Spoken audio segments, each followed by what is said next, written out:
Olá, tudo bem? Olha só, nós falamos, vocês estão percebendo durante essa nossa web aula, que nós falamos bastante sobre a questão da heresia, quem eram os hereges. Agora vamos pegar um outro obstáculo para a Igreja Católica, que era a questão da mulher. Por que será que a mulher foi tão perseguida durante toda a Idade Média e toda a Idade Moderna? O que ela tinha de diferente para ser acusada de praticar bruxaria? O que era essa bruxaria que vai contrastar? Vamos lembrar que estamos falando de sagrado e profano. Por que a mulher representava em grande parte esse profano, enquanto que a Igreja Católica, vamos lembrar, masculina, representava o sagrado? Essa contradição entre o sagrado e o profano, entre o homem e a mulher, acabou levando a Idade Média e a Idade Moderna a criar essa caça às bruxas. Nada mais é do que uma exteriorização dos problemas femininos. Então, aquilo que não se tinha explicação, aquilo que era atribuído a alguma coisa divina, você jogava na mulher como a grande culpada. Não sabe se explicar? A mulher que fez. Deu uma grande praga na sua lavoura, você perdeu tudo, foi alguma mulher que jogou uma bruxaria para você. Ah, sua filha morreu, seu filho morreu de uma doença que ninguém conhece para aquela época. Ah, foi feitiçaria de alguma pessoa, uma mulher. Então, se a heresia era tão caçada para a Idade Moderna, para a Idade Média, a mulher também não foi diferente. Ela foi caçada, torturada, morta, pelo simples fato de nascer de um sexo diferente do homem. Então isso vai acentuar essa busca por essa demonização da mulher. Ela torna-se o grande bode expiatório para todas as explicações da Idade Moderna. Vamos para o quadro então e vamos tentar entender um pouquinho essas questões. Nós estamos falando nessa web aula aí, e é sempre bom lembrar, dos dois papéis, os dois extremos, entre a heresia e a questão da bruxaria, que acabam entrando na ideia do profano. Aquilo que era considerado errado para a Igreja Católica. Então, tanto a mulher, quanto a heresia, de modo geral, quanto os protestantes, eles estavam enquadrados num elemento em que não era disponível de acordo com os parâmetros da Igreja Católica. É diferente?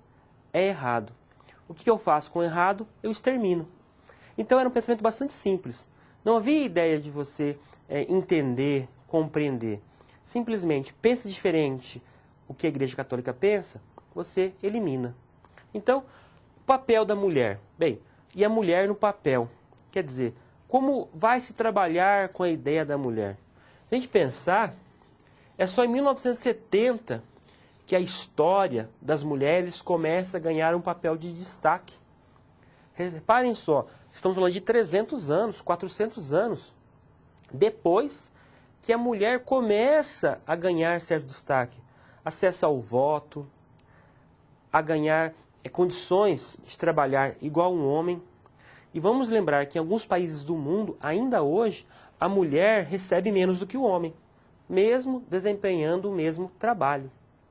Portanto, a historiografia vai nos mostrar que o papel da mulher ainda continua, em grande parte, em desvantagem em relação ao homem. Mas vamos pensar, nessa Idade Moderna para a Idade Média, por que a mulher sempre foi vítima desses abusos da própria história? Vamos lembrar, e vocês devem lembrar disso também sempre, quem escreveu essa história foi sempre um homem.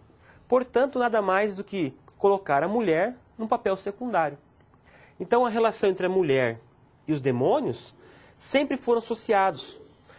Basta pensar numa questão simples.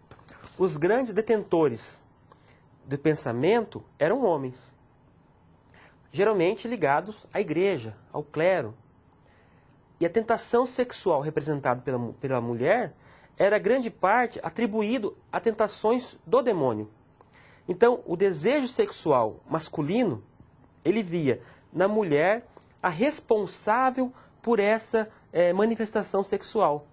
Então, a mulher era a grande culpada para levar o homem ao pecado. Então, é simples. A mulher é a tentação, extermina a tentação.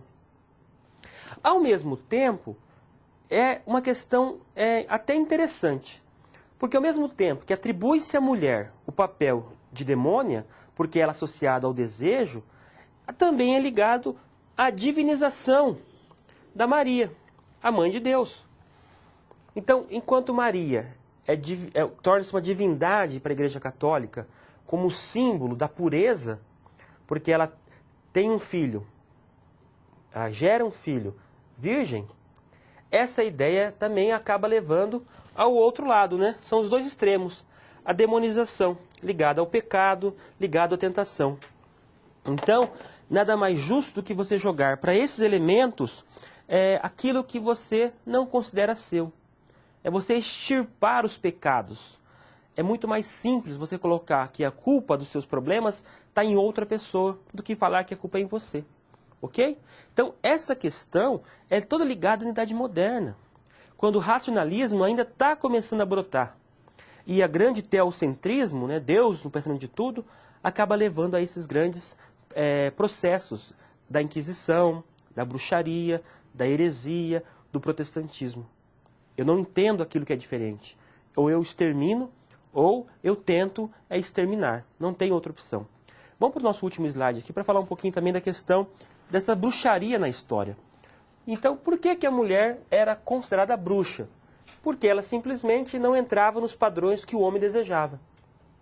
A mulher, ao mesmo tempo que inspira a divinização, por causa de Maria, ela também representa a demonização, porque ela está ligada à ideia de profano, a ideia de profanação.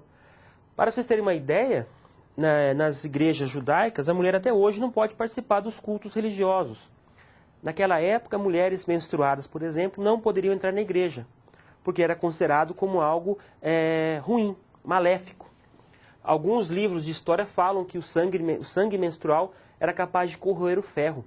Então isso era uma atribuição muito interessante, porque você jogava todos os problemas para a mulher. Então o pensamento cristão acaba atribuindo às mulheres os grandes problemas que a sociedade tinha para si. Então é fácil. Eu estou com um problema, eu jogo a responsabilidade em outra coisa. E nessa coisa, no caso, era a mulher. Então a heresia eram pessoas que eram contra o pensamento religioso.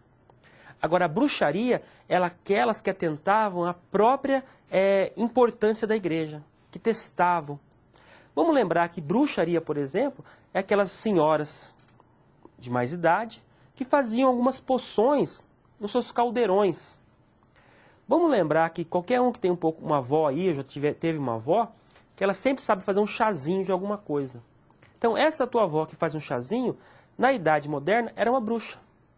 Porque geralmente pessoas que pegam da natureza algum elemento, alguma seiva ou qualquer outra coisa, né, que prepara para alguma infusão para fazer o remédio. E funciona.